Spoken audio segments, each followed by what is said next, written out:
Hello and welcome to Nova Scotia and welcome to my channel, The Optimistic Gardener. My name is Steve Farley. Well, I've just been doing a bit of hoeing. Got a few tomato seeds that were in the compost that I've just laid down. And I've just laid down this compost because I've used this bed throughout the year for onions, etc. I thought I'd give it a bit of a boost while I put these broccoli and kale plants that I've got here. They've taken a bit of a battering while I wasn't looking from caterpillars, but they should soon get their strength back. And this compost is a great medium to help them get their strength and get them going for this new growing period. So I thought I would do a bit of a video on composting. I don't think I've actually done a real, thorough, complete and utterly just about compost video, so here we are. So, first of all, what is compost? Well, compost really is just a medium to hold water and nutrients and the microbial organisms that get into the soil that really help to break up the soil and help produce all the nutrients themselves. And normally you make compost by getting all your old plants, all the old green bits and potatoes and all sorts of stuff, and putting it in a big pile, and then it breaks down and all the organisms get amongst it, start eating it up, etc, etc, and then it turns in, after a few months, depending on how you compost it, turns into this beautiful soil. And you can use that for all different things. From what I normally do is use it as a mulch. Just put a mulch, because I'm a no-dig gardener. What that means is I'd never dig up the earth itself. What I normally do is just lay a nice bed of compost twice a year onto my beds and then plant into that. So why don't we go and have a look at a bit more in depth on how I make my compost. Okay, so here we are in the compostarium, sort of the heart of the optimistic garden here. It's a bit of a scruffy old sort of place, as compost areas normally are. I want to make it all nice and Gucci and use some new pallets to make it proper, but that's for another time. We're here to explain. God, there's a wave of mosquitoes.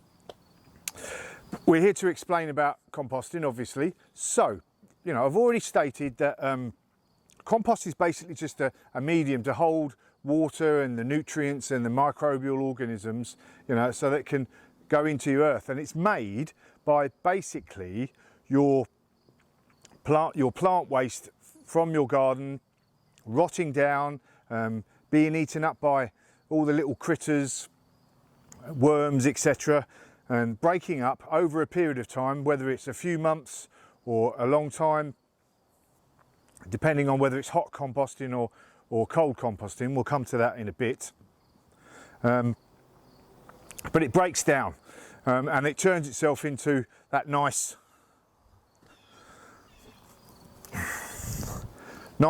soil that we have there, nice soil-like compost.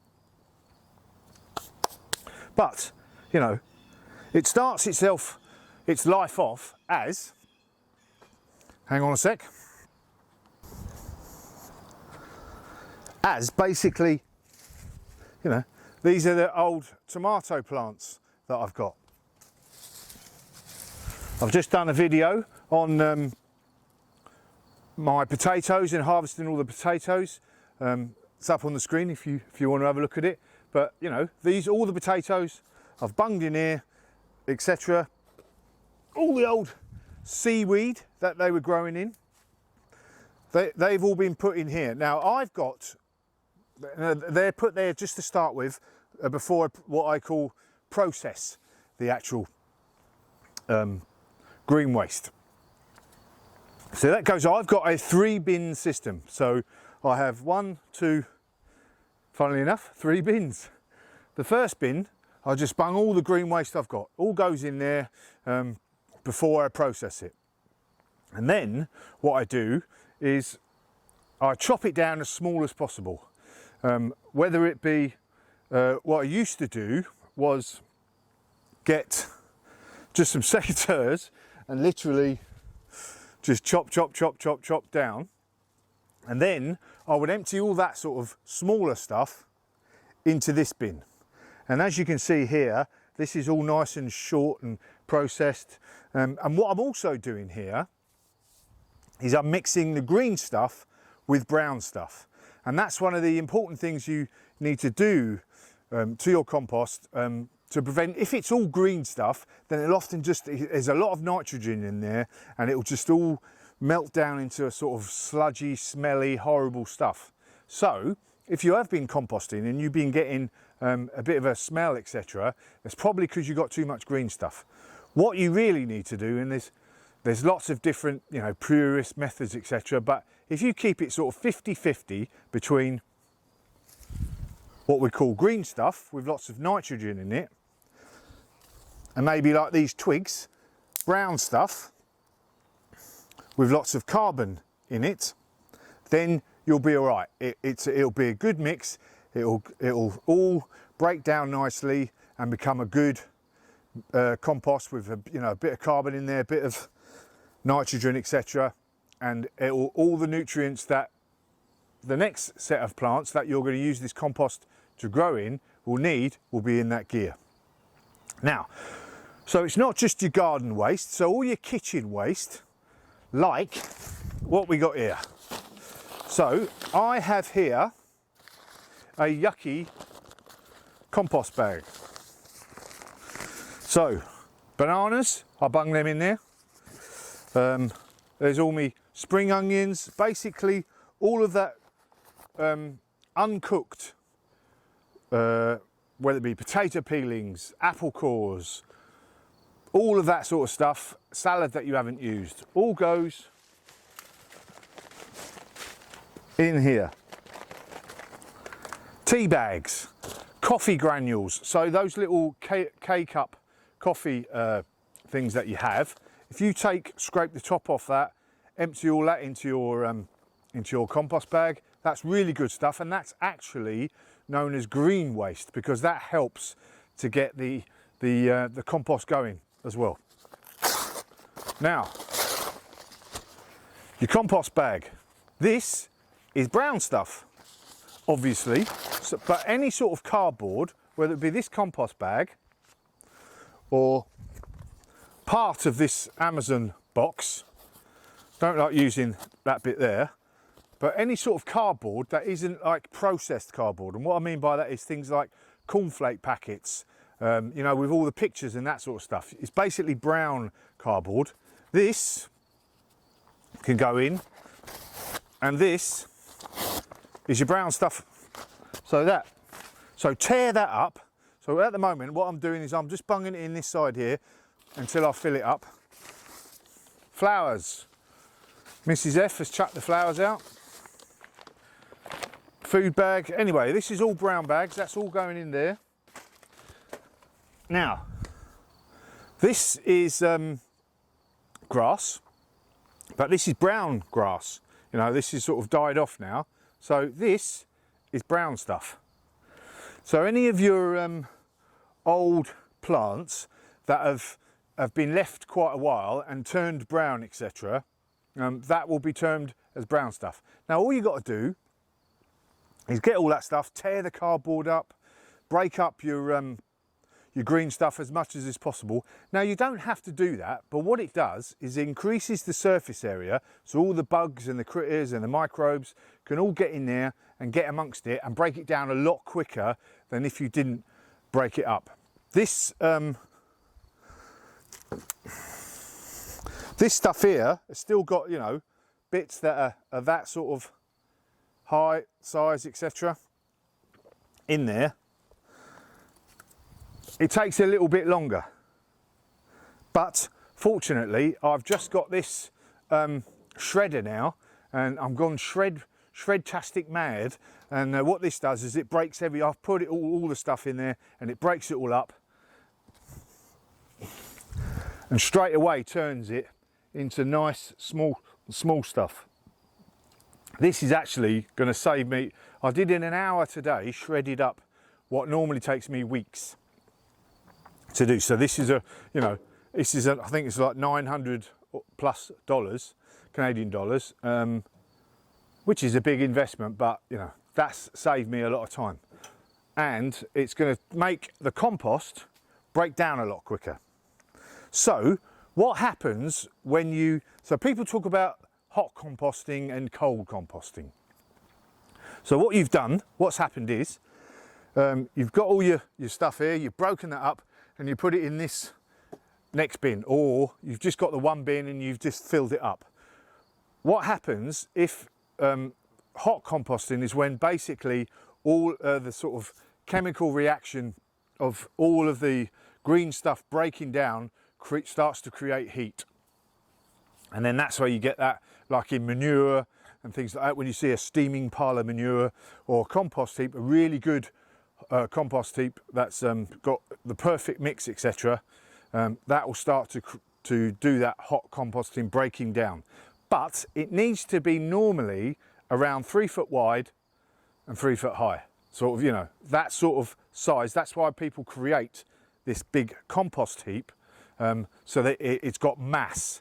So that all the stuff inside, as it starts to break down, can heat up, and that heat doesn't go off straight away into the atmosphere. It's sort of kept in the pile, and that's why you see that heat. What that does is it breaks everything down a lot quicker, and then once it does all that breaking down, then it will cool down, and then you get all the worms coming in, and they start chomping away, and then they get all their worm castings in there mixed up, and it becomes really good compost. And that will take a few months. But like I said, the smaller you break stuff down first to put in this sort of middle pile, the quicker that will happen. And then after, you know, what this will, I've got, it's very cold here in Nova Scotia in the winter. Not as cold as the internal Canada, but sometimes we'll get down to -25 at night. And that slows down my composting. Basically, the compost heap freezes up over winter, so I don't really get that hot composting effect. But all of this stuff that I'm here now, all of this stuff here now, by the time next spring comes around, will have broken up and be ready for me to put on all my beds, etc. So it will turn from this to this in, you know, 6 months. And if it wasn't so cold, you know, in the summer I can get it breaking down in 3 or 4 months with a good hot composting sort of rig. Now, what else is there? We've done that, etc. Right, so again, you're going to say, ah, well, it's all right, Mr. Farley, with all your space there and your 3 bins, etc. And I mentioned this in one of the a recent video I did.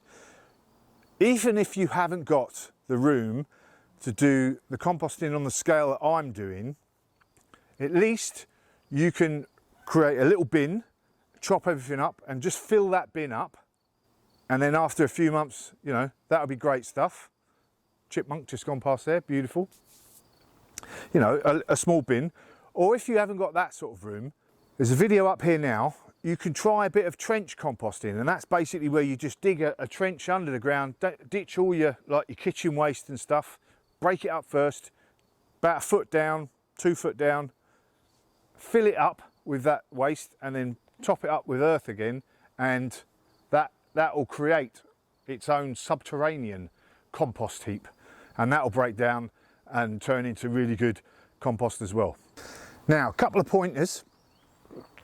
I can fill this bay right up to the top, and then when I put it in here, chopped it all up, it'll probably have gone down anyway because of, you know, making everything smaller. You know, it normally fits into a smaller area. So, and then I can fill this one middle bay up right to the top, and then after a few weeks it will go down, and then in the end it can probably lose up to 50% of its volume. So what you put in is not what you're going to get out. So you won't get as much out, obviously, is what I'm trying to say, but that's no big deal.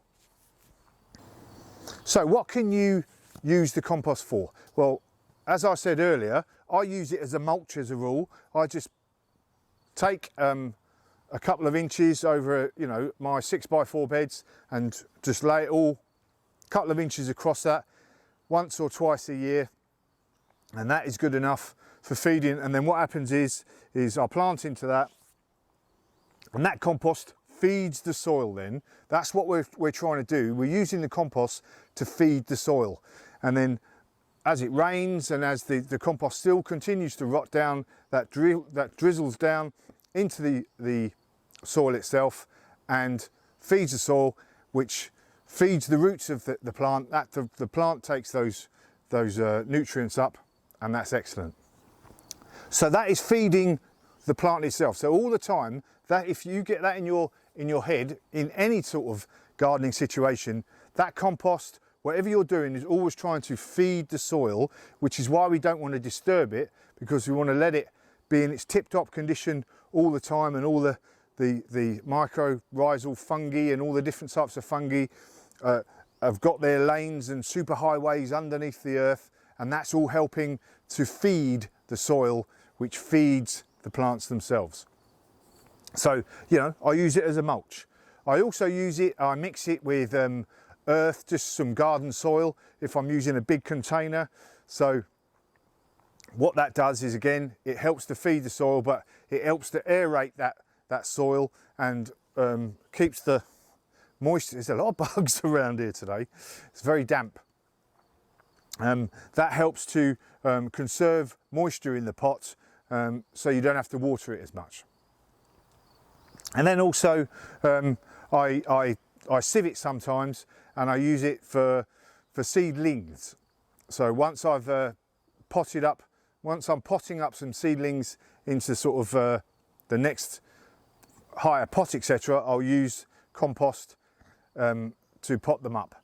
You should never use compost to actually put seeds in, because sometimes it'll have some sort of pathogens in there. It may not have killed, you may have accidentally got some diseased plants in the mix, and your composting, even if you'd hot composted it, may not have killed all the pathogens off, so that could kill off your seeds when they're trying to germinate, etc. So you never use compost for actually germinating seeds. What you can use for germinating seeds is leaf mould. So with leaf mould, it's all the leaves of the trees that will fall in the fall, I will put into a couple of bays separate from my composting. You can actually mix them in with the compost, but I keep it completely separate because they break down actually somewhat differently than compost does. I can't remember the actual technical terms, but they do sort of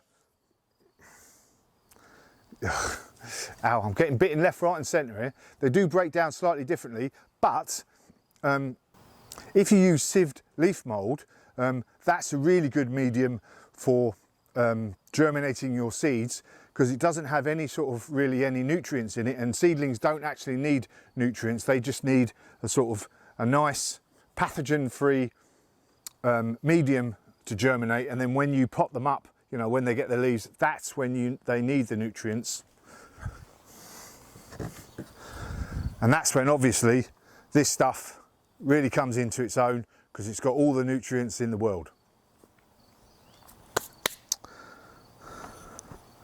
So there we go. If you're not composting, get composting. All of the sort of the plants that are going to die off, the herbaceous perennials, all your vegetables, etc., that are going to die off now in the next few weeks and months, you can use those, chop them down, create that circle of life where, you know, they've died, you chop them up, they turn into compost, you use them on your seedlings, and to create great plants next year, creating that circle of life. I'm probably rambling, so I'm going to finish there. All I'm going to say is get composting. It will save you money and make your plants so much healthier. Job is definitely a good one. I'm off to now shred anything that's not moving. See you later.